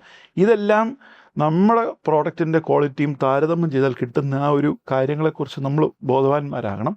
രണ്ട്, എന്തുകൊണ്ടാണ് അവരുടെ കോസ്റ്റ് കുറയുന്നത്? ഉദാഹരണം പറഞ്ഞാൽ നമ്മൾ ടെക്സ്റ്റൈൽ നോക്കിയാൽ വിയറ്റ്നാം എന്ന ലോകത്തിന് തന്നെ മെയിൻ ഒരു ഹബ്ബായിട്ട് മാറിയിരിക്കുകയാണ്. അപ്പോൾ അങ്ങനെയാണെങ്കിൽ ഒരു പക്ഷേ നമ്മൾ ടെക്സ്റ്റൈൽ ഇൻഡസ്ട്രി ആണെങ്കിൽ നമ്മൾ ഇത് അങ്ങോട്ട് ഷിഫ്റ്റ് ചെയ്യാനുള്ള ഇതില്ല. സോ ഞാൻ നേരത്തെ അത് പറഞ്ഞ പോലെ ഈ മാറ്റുവിൻ ചട്ടങ്ങളെ നമ്മുടെ പഴയ ഒരിക്കൽ പറഞ്ഞ പോലെ നമ്മളെ നിർബന്ധിതമായിട്ട് മാറ്റുന്നതിന് മുമ്പ് ഒരു ചെറിയൊരു സൂചന കിട്ടിയാൽ തന്നെ നമ്മുടെ ബിസിനസ് ഒന്ന് ഷേക്കനാവുന്നു എന്ന് കണ്ടാൽ തന്നെ അത് അടിത്തറ ഇളകാത്ത രീതിയിൽ അതിനെ എത്രയും വേഗം പുതിയ ആവശ്യങ്ങൾക്കനുസരിച്ച് മാറ്റിയെടുക്കുക എന്നുള്ളതാണ് ഈ ബിസിനസ് പ്രോസസ് റീ എഞ്ചിനീയറിംഗ് എന്ന് പറഞ്ഞില്ലെങ്കിൽ പോലും ഏകദേശം അതിനെ മുന്നോട്ട് വരുന്ന നമ്മളെ അറ്റാക്ക് ചെയ്യാൻ പോകുന്ന ഇഷ്യൂസ്. നമ്മൾ നോക്കിയ ഫോണിൻ്റെ കാര്യം പറഞ്ഞ പോലെ അവരൊരിക്കലും സ്മാർട്ട് ഫോണിനെ അവർ അംഗീകരിച്ചിരുന്നില്ല. അതാണ് അവർക്ക് പറ്റുക. എന്ന് പറയുന്ന പോലെ നമുക്ക് മൂല്യച്യുതി സംഭവിക്കാതിരിക്കാൻ നമ്മുടെ പ്രതിസന്ധി ആകുന്നതിന് മുമ്പ് നമ്മൾ റിയാക്ട് ചെയ്യണം. സോ ഞാനത് എപ്പോഴും ഞങ്ങളുടെ ഫാമിലിയിൽ മുത്തശ്ശനൊക്കെ പറഞ്ഞിരിക്കുക, വൈസ് ബിഫോർ ദി ഇവൻറ്റ്. അത് നമ്മൾ കണ്ടുപിടിക്കണം. നമ്മളെ അടിയോടെ അടിച്ചു കളയാൻ പോകുന്ന ആ ശക്തികളെ ചെറുത്ത് നിൽക്കാനുള്ള കാര്യം നമ്മൾ ഇന്ന് തന്നെ ചെയ്യണം. അതിനകത്തൊരു ഘട്ടമാണ് ഈ ഇമ്പോർട്ട് ചെയ്താൽ വരുന്നതിൻ്റെ കാര്യം. അതിനകത്ത് ഡെലിബറേറ്റായിട്ട് പ്രൈസ് സ്ലാഷ് ചെയ്യുകയാണെങ്കിൽ സർക്കാർ അതിനെ കൗണ്ടർ വെയിലിംഗ് ഡ്യൂട്ടിയൊക്കെ വെച്ച് പ്രൊട്ടക്റ്റ് ചെയ്യാറുണ്ട്. സോ അപ്പം ഇത് ഓപ്പൺ മാർക്കറ്റ് ആണെന്ന് പറഞ്ഞാൽ പോലും സർക്കാർ അത് ലോക്കൽ ഇൻഡസ്ട്രീസിന് പ്രൊട്ടക്റ്റ് ചെയ്യാനുള്ള മെഷേഴ്സ് ഓൾറെഡി ഉണ്ട്. അതിനെയും കഴിഞ്ഞുണ്ടെങ്കിൽ ഒരു പക്ഷേ എൻ്റെ കോസ്റ്റിങ്ങിനകത്തുള്ള പ്രശ്നമായിരിക്കും. അതും ഈ പറയുന്ന പോലെ അഡ്വൈസ് ചെയ്യുന്ന CA അത് ശ്രദ്ധിച്ചാൽ ഈ വിഷയങ്ങളൊക്കെ ദൂരീകരിക്കാവുന്നേ ഉള്ളൂ. ഇപ്പോൾ ഈ ഒരു വീഡിയോ തന്നെ ഒരുപാട് പ്രേക്ഷകർ SME MSME സെക്ടറിലുള്ള ആളുകളും ചിലപ്പോൾ കാണുന്നുണ്ടായിരിക്കാം. അപ്പോൾ അവർക്ക് വേണ്ടിയിട്ട് ഒരു മെസ്സേജ്, ആ മെസ്സേജ് എങ്ങനെ വേണമെന്ന് പറഞ്ഞു കഴിഞ്ഞാൽ, അവർ എപ്പോഴും ഓർത്തിരിക്കേണ്ട ഒരു 3 കാര്യങ്ങൾ, അതൊന്ന് അക്കോർഡിംഗ് ടു ബാലാജി എന്ന് ഞാൻ പറയാം. എന്താണെന്ന് പറഞ്ഞാൽ അതൊന്ന് പറഞ്ഞു. ഞാൻ തന്നെ ഒരു ഉദാഹരണം, ഒരു പ്രാക്ടീസ് എന്ന് പറഞ്ഞാൽ വളരെ ക്ലോസ്ഡ് സർക്യൂട്ടിൽ തന്നെയുള്ളതാണ്. അത് മാറ്റണം, ആ ചിന്താഗതി മാറ്റണം. ഞാൻ എൻ്റെ കുടുംബം, എൻ്റെ ബിസിനസ് എന്ന് പറഞ്ഞാൽ എൻ്റെ ഉപരി ഇതൊരു പ്രസ്ഥാനമാക്കി മാറ്റി ഒരു കോർപ്പറേറ്റ് ഈവൻ അതൊരു സോൾ പ്രൊപ്പറേറ്റർ ആണെങ്കിൽ പോലും അദ്ദേഹം ആദ്യം കൊണ്ടുവരേണ്ട മാറ്റം എന്ന് വെച്ചാൽ ഇതൊരു ഞാൻ 4 പേർക്ക് ഉത്തരം പറയുന്ന രീതിയിൽ ട്രാൻസ്പെറൻ്റ് ആയിട്ട് വർക്ക് ചെയ്യുന്ന ഒരു മെക്കാനിസമായിട്ട് മാറ്റണം ചിന്താഗതിയെ. എൻ്റെ അടുത്തൊന്ന് ചോദിക്കും, ഇതെന്തിനാ നിങ്ങൾ 10,000 രൂപ എടുത്തുകൊണ്ട് പോയെന്ന് ചോദിച്ചാൽ അതൊരു ഉത്തരം പറയുന്ന രീതിയിലേക്ക് നമ്മുടെ മൈൻഡ് സെറ്റിനെ മാറ്റണം. നമ്മൾ ആർക്കും മറുപടി പറയാൻ ഉത്തരവാദിത്തമുള്ളൊരു ബിസിനസ്സുകാരൻ എന്ന നിലയിലേക്കാളും മാനേജ്മെൻറ്റ് എന്ന് പറയുന്നതും ബിസിനസ് എന്ന് പറയുന്നതും ബ്ലെൻഡ് ചെയ്യുന്നതിന് പകരം നമ്മൾ തന്നെ അതിനെ വേർതിരിച്ച് കാണും. ഉദാഹരണം പറഞ്ഞാൽ എൻ്റെ ഓഫീസിൽ ഞാൻ ചെന്നൊരാൾ 10,000 ചോദിച്ചിട്ട് അവർ പറയാം വൗച്ചർ ഒപ്പിടണമെന്ന് പറഞ്ഞാൽ ഞാൻ പറ്റില്ല, ഞാൻ മുതലാളിയാണ്, അങ്ങനെ പറയാൻ പാടില്ല. ആ ഒരു ചിന്താഗതി അവർ ആദ്യം മാറ്റണം. അതാണ് ഫസ്റ്റ് സ്റ്റെപ്പ്. രണ്ടാമത്തെ സ്റ്റെപ്പ് എന്ന് പറഞ്ഞാൽ ആ യൂണിറ്റിലുള്ള പ്രത്യേകത എന്താണെന്ന് അവർ തന്നെ മനസ്സിലാക്കണം. അത് മനസ്സിലാക്കിയിട്ട് അത് ലോക മാർക്കറ്റിൽ നമുക്ക് എവിടെ ചെന്നെത്താം എന്നുള്ളത് ഈസി ആയിട്ട് നമുക്കത് കണ്ടുപിടിക്കാൻ പറ്റുന്നതാണ്. അതനുസരിച്ചിട്ട് മൂന്നാമത്തെ സ്റ്റെപ്പ് നിലയിൽ അവരടുത്ത 10 വർഷത്തെ ഗോൾ സെറ്റ് ചെയ്യണം. ഈ 10 വർഷത്തെ ഗോൾ സെറ്റ് ചെയ്യുമ്പം അതനുസരിച്ചിട്ട് നമ്മൾ സ്ട്രക്ചറിങ്, നമ്മൾ ട്രാൻസ്പെറൻസി, കണക്കെഴുതുന്നതിനകത്ത്, അതായത് നമ്മൾ യഥാർത്ഥത്തിലുള്ള കണക്ക് അങ്ങനെ തന്നെ പോകണം. അതിൻ്റെ കൂടെ ടാക്സ് വന്നാൽ അതൊരു സ്വാഭാവികമായിട്ടുള്ളൊരു മാറ്റമായിട്ടേ കാണാവുള്ളൂ. നമ്മൾ കൂടുതൽ ടാക്സ് കൊടുക്കുന്നുണ്ടെന്ന് എല്ലാവർക്കും ഒരു ആദ്യമാണ്. ഞാൻ അങ്ങനെ പറയുന്നതോട് പറയും, നിങ്ങൾ അഭിമാനിക്കണം. വരുമാനം കൂടുന്നതുകൊണ്ടാണ് നിങ്ങൾ കൂടുതൽ ടാക്സ് കൊടുക്കുന്നത്, അല്ലാതെ നിങ്ങൾ കൂടുതൽ ടാക്സ് കൊടുക്കുന്ന വരുമാനം കുറയുന്നുണ്ടല്ലോ. അതുകൊണ്ട് നിങ്ങൾ അഭിമാനിക്കുക. ആ ഒരു പ്രോസസ്സ്, അല്ലെങ്കിൽ അവരോട് പറഞ്ഞ് കംപ്ലൈൻ്റ് ആകുക എന്ന് പറയുന്ന ചിന്താഗതി, അത് നമ്മൾ CAക്കാർക്ക് വലിയൊരു റോളുണ്ട്. നമ്മൾ ടാക്സ് എന്ന് പറയുന്നത് നമുക്ക് ഇന്നത്തെ കാലഘട്ടത്തിൽ നമ്മൾ കാണുന്നില്ല എന്തൊക്കെ ഇൻഫ്രാസ്ട്രക്ചർ ഡെവലപ്മെൻറ്റാണ് സർക്കാർ. ഇപ്പോൾ നമ്മളും ഈ ടാക്സ് പേ ചെയ്യുന്നതോടുകൂടി ഈ പറയുന്ന സമ്പദ് വ്യവസ്ഥയിൽ നമ്മളൊരു പങ്കാളികളാണെന്നുള്ളൊരു നമ്മളൊരു അതിൻ്റെ ഒരു പ്രൈഡ് അല്ലെങ്കിൽ നമ്മുടെ അഭിമാനം, അതൊരു മിസ് ചെയ്യുന്ന ഘടകമാണ് ശരിക്കും. അഭിമാനത്തോടു കൂടി വേണം ടാക്സ് കൊടുക്കാൻ. അപ്പം ഞാനെപ്പോഴും ആരെങ്കിലും സർക്കാർ റിലേറ്റഡ് ആയിട്ട് പറയണമെങ്കിൽ അത് ടാക്സ് അടയ്ക്കുന്നത് ഒരു വേദനയായിട്ട് കാണാതെ അഭിമാനമായിട്ട് കണ്ട് ചെയ്യണം എന്നുള്ളതാണ് പറയുന്നത്. അത് എനിക്ക് തോന്നുന്ന ഒരു മെൻറ്റാലിറ്റി എങ്ങനെയാണെന്ന് വെച്ചാൽ ഈ നികുതി കൊടുക്കുന്നത് എൻ്റെ ലാഭത്തിൽ നിന്ന് പോകുന്നു എന്നുള്ളതാണ് പല ആൾക്കാരും ധരിച്ചു വെച്ചിരിക്കുന്നത്. അപ്പം എൻ്റെ ലാഭത്തിന് ഞാൻ കോംപ്രമൈസ് ചെയ്യാൻ ആഗ്രഹിക്കുന്നില്ല, അതുകൊണ്ട് ഞാൻ നികുതി അടയ്ക്കുന്നില്ല. സത്യത്തിൽ സർക്കാരും ഈ പറയുന്ന എൻ്റെ ബിസിനസ്സിലൊരു പങ്കാളിയാണ്. ഈ റേറ്റ് ഓഫ് ടാക്സ് ആണ് അവരുടെ ഷെയർ ഓഫ് പ്രോഫിറ്റ്. അങ്ങനെ വേണം നമ്മൾ കാണാൻ. ഇപ്പം നിങ്ങൾ ചിന്തിക്കുകയാണ്, നമ്മൾ 30% സർക്കാർ 30% ഈ പറയുന്ന രാജ്യത്തിലെ സർക്കാർ നമ്മുടെ ബിസിനസ്സിലെ പങ്കാളിയാണ്. എത്രയോ പേര് ഭഗവാന്മാരെ അവരുടെ പാർട്ട്ണറായിട്ടിട്ട് കണക്ക് കൃത്യമായിട്ട് കൊടുത്ത് അവിടെ കൊണ്ട് പൈസ ഇടും സർക്കാരിലേക്ക് കൊടുക്കുമ്പോഴത്തേക്കും. കാരണം ഈ സർക്കാരാണ് യഥാർത്ഥത്തിൽ നമുക്ക് ഇൻഫ്രാസ്ട്രക്ചർ തരുന്നതും നല്ലൊരു സർക്കാരും ഇവിടെ ഒരു ഡെമോക്രാറ്റിക് സിസ്റ്റം ഉള്ളതുകൊണ്ടാണ് എൻ്റെ ബിസിനസ് സർവൈവ് ചെയ്യുന്നത്. അപ്പോൾ അവർക്ക് കൊടുക്കുന്ന 30% അവരുടെ ഷെയർ ആയിട്ട് കാണണം, അവർക്ക് കൊടുക്കുന്ന ഡിവിഡൻ്റായിട്ട് കാണണം. ആ മാറ്റം തന്നെ ഒരു വലിയൊരു കുതിപ്പായിരിക്കും അവർക്ക്. ആ പറഞ്ഞ എനിക്ക് ഭയങ്കരമായിട്ട് ഇഷ്ടപ്പെട്ടു. കാരണം എനിക്കറിയുന്ന കുറച്ച് ആൾക്കാർ തന്നെ എൻ്റെ ലാഭത്തിൻ്റെ 1% തിരുപ്പതിക്ക്, 1% ആ കണക്ക് കറക്റ്റ് ആയിരിക്കും. സർക്കാർ കൊടുക്കുമ്പോൾ അത് അങ്ങനെയല്ല, ഞാൻ അങ്ങനെ ഒരു തമാശ രൂപേണ പറഞ്ഞാൽ, എന്നാലും നമ്മൾ കൊടുക്കുമ്പോൾ അഭിമാനത്തോടെ ഞാൻ എൻ്റെ സർക്കാർ, ഞാൻ എൻ്റെ രാജ്യത്തിലെ നികുതിദായൻ എന്ന നിലയിൽ ഞാൻ അഭിമാനത്തോടെ കൊടുക്കുന്നു എന്നുള്ള രീതിയിലുള്ളൊരു ആ ഒരു എൻകറേജ്മെൻ്റ് വന്ന് അതൊരു പക്ഷേ സർക്കാരിൽ നിന്നും വരണം. അതും എനിക്ക് തോന്നുന്നു അവരിപ്പം പറയുന്നുണ്ട്, അങ്ങനെ ഉള്ള രീതിയിലേക്ക് അവർ ചിന്തിച്ചു തുടങ്ങി. ഇപ്പോൾ ഉദാഹരണം പറഞ്ഞാൽ മറ്റു ചില രാജ്യങ്ങളിലൊക്കെ ഹൈ ഇൻകം ടാക്സ് കൊടുക്കുന്ന ആൾക്കാർക്ക് ഇൻഷുറൻസ് കവറേജ് ഗവൺമെൻറ്റിൽ നിന്നും കൊടുക്കും. ഒരു പക്ഷേ അങ്ങനത്തെ സ്കീമുകളൊക്കെ കൊണ്ടുവരാം നമ്മുടെ ഇവിടെ. പക്ഷെ അത് കൊണ്ടുവന്നില്ലേ പോലും അടയ്ക്കുന്ന ടാക്സ് നമ്മളൊരു അഭിമാനത്തോടുകൂടി ചെയ്യണം. പിന്നെ SMEയുടെ കഴിഞ്ഞ് ഞാൻ വേറൊരു കാര്യം ചോദിക്കട്ടെ. ഇപ്പോൾ ഒരു മനുഷ്യായുസിൻ്റെ പാരമ്പര്യം, 120 വർഷത്തിൻ്റെ പാരമ്പര്യം, പിന്നെ ബിസിനസ് 70 മടങ്ങ് ഇൻക്രീസ് ചെയ്യുക, അത് കഴിഞ്ഞ് G20, ഇതെല്ലാം കണ്ടു കഴിഞ്ഞപ്പോൾ ബാലാജിക്ക് വന്നിട്ട് മതിയായി എന്ന് വല്ലപ്പോഴും തോന്നിയിട്ടുണ്ടോ? അല്ലെങ്കിൽ എന്തെങ്കിലും ഒരു കാര്യത്തിൽ മതിയായി എന്ന് തോന്നിയിട്ടുണ്ടോ? ഒരുപക്ഷെ ഈ പറയുന്ന വളരെ ഒരു വിചിത്രമായ ഒരു കാര്യമായിരിക്കും. ഞാൻ രാവിലെ എണീക്കുമ്പം ഞാൻ ജീവിച്ചിരിപ്പുണ്ട്, വൈകിട്ട് കിടന്നുറങ്ങുമ്പം അന്നത്തെ കാര്യം കഴിഞ്ഞു. എന്നാലും നാളെ ചെയ്യേണ്ടതിനെക്കുറിച്ച് ചിന്തിച്ച് കിടക്കുന്നു എന്ന് പറയുന്നത് എല്ലാം സ്റ്റെപ്പ് ബേസ്ഡ് ആണ്. ഞാനൊരിക്കലും പ്രാക്ടീസ് തുടങ്ങുമ്പം ലോകം മുഴുവൻ പോകണം അല്ലെങ്കിൽ 70 അങ്ങനെ വളർത്തണം എന്നൊന്നും ഉദ്ദേശിച്ചിരുന്നില്ല. നമുക്ക് കിട്ടിയ അവസരങ്ങൾ ഞാൻ നോ പറഞ്ഞിട്ടില്ല. ഒരുപക്ഷെ കടുകട്ടിയുള്ള ഒരു അസൈൻമെൻ്റ് ആവാം, പ്രത്യക്ഷത്തിൽ അസാധ്യമെന്ന് തോന്നിയതൊരു വിഷയമാകാം. എന്നാലും ഞാൻ ചിന്തിക്കുന്ന ഇത്രയേ ഉള്ളൂ, ഞാനല്ലേ വേറൊരാൾ ചെയ്യുമല്ലോ. അപ്പോൾ എന്തുകൊണ്ട് നമ്മൾ ആ ചെയ്യാൻ പറ്റുന്ന ആളുടെ മനസ്ഥിതിയിലേക്ക് നമ്മളെ അങ്ങോട്ടൊന്ന് ട്രാൻസ്ഫോം ചെയ്യുക. അപ്പോൾ കൂടുവിട്ട് കൂറുമാറാന്നൊക്കെ പറഞ്ഞ പോലെ വളരെ ടഫാണ്. ഒരുപക്ഷെ എൻ്റെ കേപ്പബിലിറ്റി വെച്ചിട്ട് ചെയ്യാൻ പറ്റിയില്ലെങ്കിലും അതിനെ നമ്മളൊരു ടീം വർക്കിലൂടെ എങ്ങനെ ചെയ്യാമെന്ന് കണ്ട്. അപ്പോൾ അതുകൊണ്ട് ഈ അങ്ങ് പറഞ്ഞ 120 വർഷമൊക്കെ നോർമലി CA ഫേംസ് ഫേസ് ചെയ്യുന്ന ഒരു വലിയ ഇഷ്യൂ, ലെഗസി ഇഷ്യൂ. അവർക്ക് സെക്കൻഡ് ഇൻ ലൈൻ ആൾ കാണില്ല. ഞാൻ അങ്ങനെ കണ്ടിട്ടേ ഇല്ല. എല്ലാം ഫസ്റ്റ് അമംഗ് ഈക്വൽ. എൻ്റെ ഏറ്റവും ജൂനിയറായിട്ടുള്ള പാർട്ട്ണറും ഞാനും എൻ്റെ പ്രസ്ഥാനത്തിൽ അവർക്ക് കമാൻഡും പവറും ആക്സസും ഒക്കെ ഒരുപോലെ തന്നെയാണ്. അല്ലാതെ പേപ്പർ പാർട്ട്നേഴ്സായിട്ട് എനിക്ക് ആരുമില്ല. ഞങ്ങളെല്ലാം തുല്യരായിട്ട് തന്നെയാണ് വർക്ക് ചെയ്യുന്നത്. അത് ആ ഒരു ആസ്പെക്റ്റ് ഡെവലപ്പ് ചെയ്തെടുക്കുക എന്ന് പറയുന്ന ഒരല്പം നമ്മുടെ ഈഗോയാണ് ഇതിനകത്ത് മെയിൻ ഒരു പ്രശ്നം. ഞാൻ അങ്ങനെ ആരും കുറ്റമായിട്ട് പറഞ്ഞത് ഈഗോ നല്ല ഈഗോയാണ്. കാരണം വിശ്വാസമില്ലായ്മ ഈഗോ കൊണ്ടാണ് ബേസിക്കലി. കാരണം മറ്റൊരാളിൽ നമ്മൾ വിശ്വസിക്കുക എന്ന് പറയുന്നത് നമ്മുടെ ഈഗോ ആയി. ഇപ്പം ഞാൻ എന്തുകൊണ്ട് ഇപ്പം എനിക്കറിയാൻ മേലാത്തൊരു കാര്യം ഞാൻ വേറൊരു CA എടുത്ത് പോയി ചോദിക്കാൻ എനിക്ക് യാതൊരു മടിയുമില്ല. അത് ഭയപ്പെടേണ്ട കാര്യമില്ല. മറ്റുള്ള എല്ലാ പ്രൊഫഷനും അങ്ങനെ ജോയിൻ്റ് ആയിട്ട്. ഇപ്പോൾ ഒരു ഡോക്ടർ എന്ന നിലയിൽ എനിക്ക് പറ്റാത്തൊരു സ്പെഷ്യലൈസേഷൻ ഞാൻ വേറെ ഡോക്ടറിലേക്ക് റെഫർ ചെയ്യും. ഇവിടെ അങ്ങനെ ഒരു പ്രവണത കണ്ടുവരുന്നില്ല. അതൊരു നമ്മുടെ പ്രൊഫഷൻ ഡെവലപ്പ് ചെയ്ത് ഗ്രോ ചെയ്ത് വരുന്നുണ്ട്. ഇപ്പം വ്യത്യാസപ്പെട്ടു, 10 വർഷത്തേക്കാൾ ഒരുപാട് ഇപ്പോൾ വ്യത്യാസപ്പെട്ടു. എന്നാലും അതാണ് ഇതിൻ്റെ ഒരു കോർ. ലോയർ പ്രൊഫഷൻ മറ്റുള്ള എല്ലാ പ്രൊഫഷനിലും ക്രോസ് റെഫറൻസ് അതേ പ്രൊഫഷനിൽ നിന്ന് വരും. ഇവിടെ അതിനകത്തൊരു ചെറിയൊരു, പക്ഷേ എന്നെ സംബന്ധിച്ചിടത്തോളം ഇന്നല്ലേ നാളെ നമ്മൾ ഈ ലോകം വിട്ടു പോകും. പക്ഷേ നമ്മുടെ മുത്തശ്ശൻ്റെ അച്ഛനും ഇവരും ഒക്കെ പ്രയാസപ്പെട്ട് ക്രിയേറ്റ് ചെയ്തിരിക്കുന്ന ഇതിൻ്റെ ഒരു അടിത്തറ, അത് എത്രത്തോളം സർവൈവ് ചെയ്ത് പോകണോ അത്രത്തോളം സർവൈവ് ചെയ്ത് പോകണം. അപ്പോൾ നമുക്ക് law of diminishing marginal utility നമ്മൾ എക്കണോമിക്സ് പഠിച്ചു, അത് ശരിക്കും നമ്മുടെ ലൈഫിലുണ്ട്. എന്നെക്കൊണ്ട് താങ്ങാൻ പറ്റുന്നതിന് ഒരു പരിധിയുണ്ട്. അപ്പോൾ ഞാൻ അത് ഉടനെ തന്നെ അടുത്ത ആളിലേക്ക് കൊണ്ടുവന്നു. അങ്ങനെ നമ്മൾ എക്സ്പാൻഡ് ചെയ്തു. ഒരു മഹത്തായ ഫേമും പാർട്ട്ണറിനെ ബേസ് ചെയ്തല്ല വളർന്നത്. അത് ലോവസ്റ്റ് ലെവലുള്ള ആർട്ടിക്കിളിനുള്ള എബിലിറ്റി ടു ഡെലിവർ, ആ ഒരു കൾച്ചർ നമ്മൾ കൊണ്ടുവരണം. എനിക്കത് എൻ്റെ ഓഫീസിൽ ഞാൻ ആർട്ടിക്കിളായിരുന്നപ്പോൾ ഒരുപാട് ഫ്രീഡം തന്നു, പല മാറ്റങ്ങളും കൊണ്ടുവരാനായിട്ട്. അതേ നമ്മൾ എൻകറേജ് ചെയ്യണം. അങ്ങനെ ചെയ്താൽ ഒരുപാട് മാറ്റം വരും. അതും സാങ്കേതികവിദ്യയെ കംപ്ലീറ്റായിട്ട് എംബ്രേസ് ചെയ്യണം. സാങ്കേതികവിദ്യ വേണം, നമ്മളെല്ലാവരിലും വിശ്വാസം വേണം. കൂടാതെ നിയന്ത്രണം നമ്മുടെ കയ്യിൽ വേണം, കടിഞ്ഞാൺ നമ്മുടെ കയ്യിൽ തന്നെ വേണം, അത് നമ്മുടെ കയ്യിലും വേണം, നമ്മുടെ കൂടുതൽ പാർട്ട്നേഴ്സിനും വേണം. ഇത്രയും കാര്യങ്ങൾ ഇംപ്ലിമെൻറ്റ് ചെയ്താൽ ഒരുപാട് മാറ്റങ്ങൾ വരും. അത് ഈ കടിഞ്ഞാൺ കൺട്രോളിന് വേണ്ടിയിട്ടല്ല, അത് തെറ്റായ വഴിക്ക് അതാണ് പോകാതിരിക്കാൻ കറക്റ്റ് വേണ്ടിയിട്ടാണ്. കറക്റ്റ്. ഈ അങ്ങ് പറഞ്ഞാണ് കറക്റ്റ്. ഇപ്പം നമ്മളൊരു കുതിരയുടെ കടിഞ്ഞാൻ അത് ഇങ്ങനെ വക്കിൽ പോയി കഴിഞ്ഞാൽ വലിച്ച് അതിനെ നേരെ പാതയിലേക്ക് വരാനല്ല, അതിനെ ശാസിക്കാനല്ല. കറക്റ്റ്.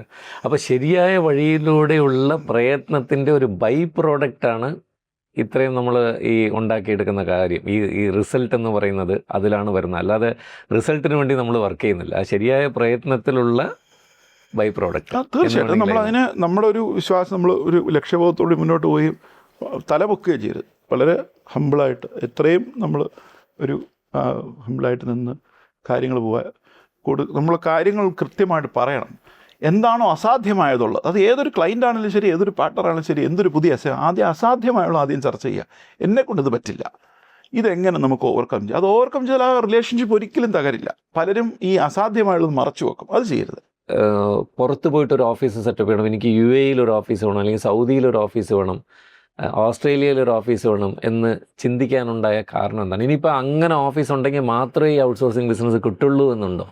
രണ്ടും ഇൻഡിപെൻഡൻ്റ് ആണ്. നമ്മൾ വിദേശത്ത് ഓഫീസ് തുടങ്ങുന്നതിൻ്റെ കൺസെപ്റ്റും ഈ ഔട്ട്സോഴ്സിങ്ങും അതൊരിക്കലും നമുക്ക് മിക്സ് ചെയ്യാൻ പറ്റും. തമാശയായിട്ട് പറഞ്ഞാൽ പാലിൽ നമ്മൾ വെള്ളമേ ചേർക്കാവുള്ളൂ, എണ്ണ ചേർക്കാൻ പാടില്ല എന്ന് പറഞ്ഞ പോലെ ഇത് രണ്ടും മിക്സ് ചെയ്യാൻ പറ്റുന്ന വിഷയമല്ല.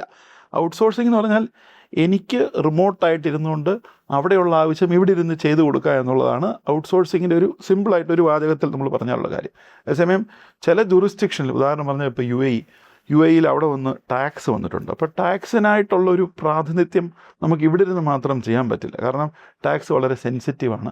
അങ്ങ് ഇപ്പം ഈ ഉദാഹരണം പറഞ്ഞാൽ നമ്മളിപ്പോൾ ഇരിക്കുന്ന ഈ ഇൻ്റർവ്യൂ, അല്ലെങ്കിൽ നമ്മുടെ ഇപ്പോൾ കോഫി വിത്ത് CA എന്ന് പറയുന്ന പരിപാടി അങ്ങ് എന്തുകൊണ്ട് ഓൺലൈനിൽ ചെയ്തില്ല നിങ്ങൾ? അപ്പോൾ എന്ന് പറയുന്ന പോലെ ചില കാര്യങ്ങൾ നമ്മൾക്ക് സാങ്കേതികവിദ്യ എത്രത്തോളം ഉണ്ടെങ്കിലും 1-to-1 ചെയ്താൽ മാത്രമേ അതിനൊരു ഫലപ്രാപ്തി കിട്ടുകയുള്ളൂ. അങ്ങനത്തെ കാര്യങ്ങൾ നമ്മൾ ലോക്കൽ ഓഫീസ് വെച്ചേ പറ്റുള്ളൂ. എന്നാൽ അങ്ങനെ മാത്രമേ എല്ലാ കാര്യങ്ങളും ചെയ്യാൻ പറ്റുള്ളൂ എന്നില്ല. അതിൻ്റെ ആ ഒരു പെർസെൻറ്റേജ് കുറഞ്ഞു വരുവാണ് ഈ 1-to-1. ആ അല്ലാത്ത കാര്യങ്ങളെല്ലാം തന്നെ ഔട്ട്സോഴ്സ് KPO ആയിട്ടോ എന്ത് വേണമെങ്കിലും സ്പെഷ്യലൈസേഷനായിട്ടോ, ഇപ്പോൾ ഒരു SME IPO ചെയ്യുന്നതിന് വേണ്ടിയിട്ട് തയ്യാറെടുപ്പുകൾ എന്ത് വേണമെങ്കിലും നമുക്ക് റിമോട്ടായിട്ട് ചെയ്യാൻ പറ്റുന്ന എല്ലാം തന്നെ നമുക്ക് ഈ ഔട്ട്സോഴ്സിങ്ങിലേക്ക് കൊണ്ടുവരാം. എന്നാൽ എല്ലാ കാര്യങ്ങളും അങ്ങനെ ചെയ്യാൻ പറ്റണമെന്നില്ല. അതുകൊണ്ടാണ് ഈ ഓഫീസ് തുടങ്ങുന്നതും ഔട്ട്സോഴ്സിങ് രണ്ടാണെന്ന് പറഞ്ഞത്. അടുത്ത ചോദ്യങ്ങൾക്ക് ഞാൻ എൻ്റെ മൊബൈൽ ഒന്ന് യൂസ് ചെയ്തോട്ടെ കേട്ടോ. ഒരു പ്രൊഫഷണൽ എന്ന നിലയ്ക്ക് താങ്കളിൽ നിന്നും ഇപ്പോൾ വരുന്ന യങ് പ്രൊഫഷണൽസിന് കുറച്ച് മെസ്സേജുകൾ കൊടുക്കണം. ചെറിയ ടൗൺസ് ഉണ്ടല്ലോ, അങ്ങനത്തെ ടൗൺസിൽ നിന്ന് ഒരു മീനിങ് ഫുൾ കരിയർ ബിൽഡ് ചെയ്യാൻ ബാലാജിയുടെ ഉപദേശം എന്തായിരിക്കും? വളരെ പ്രസക്തമായ കാര്യമാണ്. അപ്പോൾ അവിടെയും ഈ പറയുന്ന ആ ഇക്കോസിസ്റ്റത്തിൽ അവർക്ക് കൊടുക്കാവുന്ന പ്രത്യേകതകൾ, സത്യത്തിൽ എല്ലാവരും അക്കൗണ്ടിങ്ങിനെ വളരെ ഒരു ചെറുതായിട്ടാണ്, പക്ഷേ എന്നാൽ നന്നായിട്ട് അക്കൗണ്ട്സ് പ്രിപ്പയർ ചെയ്താൽ ആ എൻറ്റിറ്റിയുടെ ഗ്രോത്തിന് അത് ഭയങ്കരമായിട്ട് ഗുണം ചെയ്യും. ഈ ബോധവൽക്കരണം നടത്തി കുഞ്ഞു ടൗണുകളിൽ തന്നെ എത്രയോ ഇൻഡസ്ട്രീസ് നടക്കുന്നുണ്ട്. സോ അവിടെ ഈ പറയുന്ന പോലെ അവർ ബാങ്കുകളുമായിട്ട് സംസാരിച്ച് ഇവർക്ക് വേണ്ടുന്ന പ്രോജക്റ്റ് റിപ്പോർട്ട് പ്രിപ്പയർ ചെയ്ത്, സോ ഞാൻ നേരത്തെ പറഞ്ഞ പോലെ ഒരു കൺസൾട്ടിങ് ആംഗിൾ ഡെവലപ്പ് ചെയ്യുക എന്നുള്ളതാണ് പ്രധാനം. എസ്പെഷ്യലി ചെറിയ ടൗണിൽ നിൽക്കുന്നവർ ഓഡിറ്റിനേക്കാളും കൺസൾട്ടിങ്ങിനാണ് ഇനി മുന്നോട്ടുള്ള പൊട്ടൻഷ്യൽ കൂടുതൽ. കാരണം നമുക്ക് കണ്ടാണ് ഗവൺമെൻറ് വന്ന് ഈ ത്രഷോൾഡ് ഓഡിറ്റിൻ്റെ കാര്യങ്ങൾ അത് വേറൊരു തലത്തിലേക്ക് അവർ കൊണ്ടുപോവുകയാണ്. എന്നാലും നമ്മൾ നേരത്തെ പറഞ്ഞല്ലേ, സങ്കുചിതമായി ചിന്തിക്കരുത്. ഈ ഫൈനലി ഒരു SME എന്ന് പറയുന്ന സെക്ടറിന് ഉള്ള സപ്പോർട്ട്, അവർക്ക് കിട്ടാവുന്ന സബ്സിഡീസ്, ഇതൊക്കെ അവർക്ക് വാങ്ങിക്കൊടുക്കുക. പ്രസ്ഥാനത്തിന് ആവശ്യമുള്ള സർവീസ് നമ്മൾ കൊടുക്കുക, അല്ലാതെ നമ്മുടെ ആവശ്യങ്ങൾക്ക് വേണ്ടിയിട്ട് പ്രസ്ഥാനത്തിൻ്റെ ആവശ്യങ്ങളെ മാറ്റാതിരിക്കുക. അതാണ് ആദ്യമേ നമ്മൾ ചെയ്യേണ്ടത്. ലിമിറ്റ് ചെയ്യരുത്. ക്രോസ് റെഫറൻസിലേക്ക് വിശ്വസിക്കുക. ഒരു കേസ് വന്നു, അത് അദ്ദേഹത്തിന് ഹാൻഡിൽ ചെയ്യാൻ പറ്റിയില്ലെങ്കിൽ അത് ചെയ്യാൻ പറ്റുന്ന ആളുമായിട്ട് യോജിച്ച് വർക്ക് ചെയ്യുക. ഒരു തെറ്റും സംഭവിക്കില്ല, ഒന്നും സംഭവിക്കില്ല. ഇന്നത്തെ കാലത്തെല്ലാം ട്രാൻസ്പെറൻ്റ് ആണ്. അതാണ് ആദ്യം കൊടുക്കുന്ന സന്ദേശം. രണ്ടാമത്തെ സാങ്കേതികവിദ്യയെ നല്ല രീതിയിൽ മനസ്സിലാക്കിയിട്ട് തന്നെ ചെയ്യണം. ഇപ്പോൾ നമ്മളെല്ലാവരും AI എന്നൊക്കെ പറയുന്നുണ്ടെങ്കിൽ AIയുടെ എന്താണ് യഥാർത്ഥത്തിലുള്ള സ്വഭാവം എന്ന് മനസ്സിലാക്കിയിട്ട് ചെയ്താൽ, ഈ രണ്ട് കാര്യങ്ങൾ ചെയ്താൽ തന്നെ ബാക്കിയെല്ലാം നേരത്തെ പറഞ്ഞ പോലെ നമ്മൾ ഹമ്പിളായിട്ടിരിക്കുക, എല്ലാം ലളിതമായിട്ട് വെക്കുക, റിസൾട്ട് തീർച്ചയായിട്ടും കിട്ടിയിരിക്കും.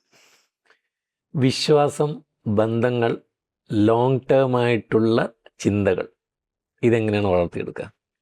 അതിനും നമുക്ക്, ഞാൻ നേരത്തെ പറഞ്ഞല്ലോ, നമ്മൾ ഒരു ഫേം എന്ന നിലയിൽ അവരെ 10 വർഷം മുന്നോട്ട് വന്നാൽ എന്തായിരിക്കും അവർ ചെയ്യാൻ ഉദ്ദേശിക്കുന്നത്, ആ രീതിയിൽ ഇന്ന് തന്നെ അവർ പ്ലാൻ ചെയ്ത് പോകണം.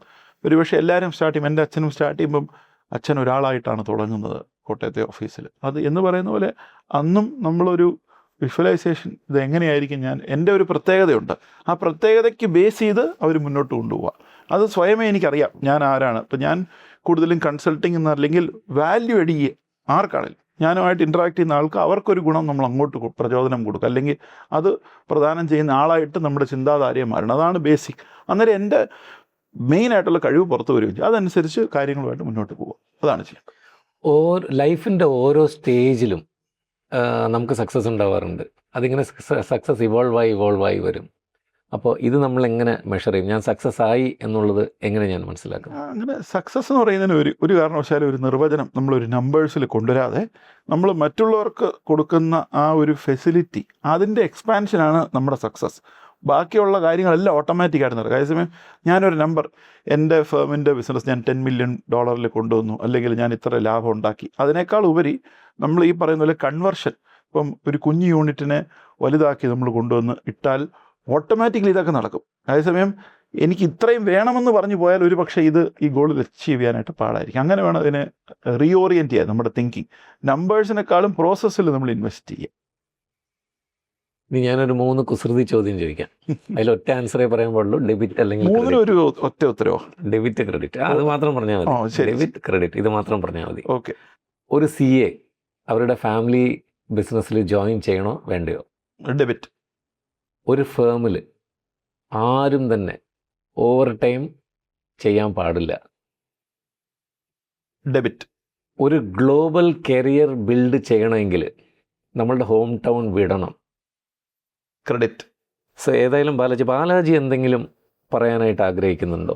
ലോകമേ തറവാട്. നമ്മൾ ഈ പറയുന്ന ലോകം മൊത്തം നമ്മുടെ ഒരു ഗൃഹമല്ലേ, നമ്മുടെ വീട് തന്നെയാണെന്ന് ചിന്തിച്ച് വേണം ആദ്യം പറയാം. അപ്പം നമുക്ക് ഈ കുടുംബം അബ്സല്യൂട്ട്ലി. അപ്പം നമുക്ക് whole world is a universe എന്ന് പറയുന്ന രീതിയിൽ കാണുകയും, പിന്നെ നമ്മുടെ ഈ ഒരു പ്രൊഫഷനിലെ അധികായകന്മാർ, ഉദാഹരണം മനോഹരൻ സാർ, നേരത്തെ CA ഇൻസ്റ്റിറ്റ്യൂട്ട് പ്രസിഡന്റ്, അപ്പോൾ അങ്ങനെയുള്ള ആൾക്കാരൊക്കെ ഈ ഗ്രാമങ്ങളിൽ നിന്ന് തന്നെ വന്ന് അവരെ നല്ല രീതി, അപ്പം സ്വയവത്തായിട്ട് ഈശ്വരൻ തന്നിരിക്കുന്ന കഴിവിനെ മാക്സിമം നമ്മൾ പ്രയോജനപ്പെടുത്തും. നമ്മുടെ ലിമിറ്റേഷൻ ഉണ്ട്, law of diminishing marginal utility ഉണ്ട്. എന്നാലും അതിൻ്റെ പാരമ്യത്തിൽ എത്തിച്ചിട്ട് നിങ്ങൾ എക്സ്പാൻഡ് ചെയ്യുക, തീർച്ചയായിട്ടും റിസൾട്ട് കിട്ടും. ഏതായാലും കോട്ടയത്തിനെ കുറിച്ച് അറിയാത്ത പല കാര്യങ്ങളും, അത് SDG സീറോ പോവർട്ടി ആണെങ്കിലും ശരി, ആദ്യമായിട്ട് 100% ലിറ്ററസി വന്ന ടൗണായിട്ടും, അപ്പം ഇങ്ങനത്തെ പല കാര്യങ്ങളും ഒന്ന് മറന്നുപോയതായിരിക്കാം, അല്ലെങ്കിൽ അറിയില്ല, ആ അറിവിലേക്ക് ഒരു അറിവ് പകർന്നു തന്നു. സോ പിന്നെ പല കാര്യങ്ങളും നമ്മൾ SME കുറിച്ച് സംസാരിച്ചു, ഔട്ട്സോഴ്സിങ് ഇൻഡസ്ട്രീസിനെ കുറിച്ച് സംസാരിച്ചു, ഈ ലെഗസീനെ കുറിച്ച് സംസാരിച്ചു, ഇതെല്ലാം സംസാരിച്ചു. അപ്പോൾ ഇതെല്ലാം ബാലാജിയുടെ കയ്യിൽ നിന്നും തന്നെ അറിയാനിടയായതിൽ അതിയായ സന്തോഷമുണ്ട്. അതുപോലെ തന്നെയായിരിക്കും ഈ കാണുന്ന പ്രേക്ഷകർക്കും അത്രയും തന്നെ സന്തോഷം ഉണ്ടാവുന്നുള്ളതിൽ നമുക്കൊരു മാറ്റി ചിന്തിക്കേണ്ട കാര്യമില്ല. അത് തന്നെയായിരിക്കും ഫാക്റ്റ്. ഏതായാലും കോട്ടയത്ത് നിന്ന് ഇവിടേക്ക് ഇത്രയും ദൂരം ട്രാവൽ ചെയ്ത് വന്ന് നമ്മുടെ കൂടെ ഈ സമയം ചെലവഴിച്ചതിന് വളരെയധികം നന്ദിയും കടപ്പാടും ഉണ്ട്.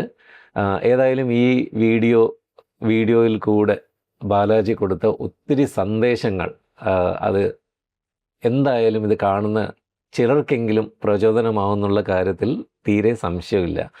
സോ ഏതായാലും ഇവിടം വരെ വന്നതിന് ഒരിക്കൽ കൂടി ഞാൻ നന്ദി പറഞ്ഞുകൊണ്ട് ഞാൻ ഈ ഇൻ്റർവ്യൂവിടെ എൻ്റെയാണ്. നമസ്കാരം. സോഹോ എനിക്ക് തന്ന ഈ അവസരം കോട്ടയത്തിനും എൻ്റെ കുടുംബത്തിനും കിട്ടിയ വലിയൊരു അനുഗ്രഹമായിട്ട് ഞാൻ കരുതുന്നു. അതിന് ഞാൻ ഒരിക്കലും താഴ്ത്തി കണ്ടിട്ടില്ല. അങ്ങ് എന്നിൽ അർപ്പിച്ച വിശ്വാസം കൃത്യമായി ചെയ്യാൻ പറ്റിയെന്നുള്ളൊരു ബോധ്യത്തോടു കൂടി ഞാനും നന്ദി പറയുന്നു.